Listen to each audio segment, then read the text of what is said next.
ایک مرتبہ کا ذکر ہے کہ ایک بادشاہ سخت بیمار ہوا۔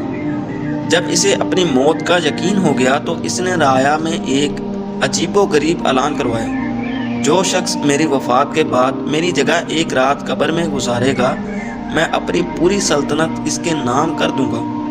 یہ سن کر لوگ خوف زدہ ہو گئے کہ کوئی بھی اس کٹھن آزمائش کے لیے تیار نہ ہوا۔ اس بستی میں ایک غریب کمہار رہتا تھا جس کے پاس ایک گدھے کے سوا کائنات میں کچھ نہ تھا۔ اس نے سوچا کہ میرے پاس کھونے کو ہے ہی کیا، اگر میں ایک رات قبر میں گزار لوں تو زندگی بھر کی غربت مٹ جائے گی اور میں بادشاہ بن جاؤں گا۔ چنانچہ بادشاہ کے انتقال کے بعد معاہدے کے مطابق کمہار خوشی خوشی قبر میں جا لیٹا۔ لوگوں نے قبر کو اوپر سے بند کر دیا۔ کچھ ہی دیر گزری تھی کہ فرشتے حساب و کتاب کے لیے حاضر ہوئے اور اسے اٹھنے کا حکم دیا۔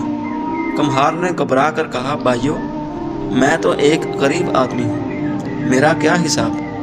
پوری زندگی اس ایک گدھے کے سوا میرے پاس کچھ تھا ہی نہیں۔ فرشتوں نے جب اس کا نامہ اعمال کھولا تو سوالات کا سلسلہ شروع ہو گیا۔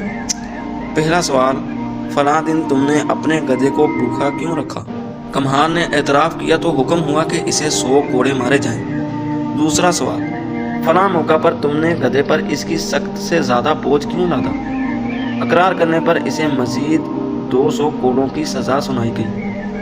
غرض یہ کہ پوری رات محض اس ایک گدھے کے ساتھ کیے گئے سلوک پر سوال و جواب ہوتے رہے اور کمہار کی خوب پٹائی ہوئی۔ صبح ہوئی تو بستی کے لوگ نئے بادشاہ کا استقبال کرنے کے لیے قبر کے پاس جمع ہوئے۔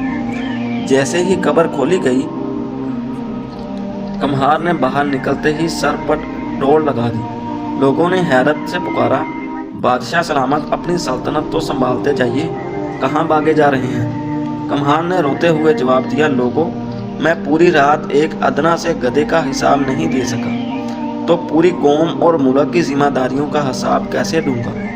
مجھے یہ بادشاہت نہیں چاہیے۔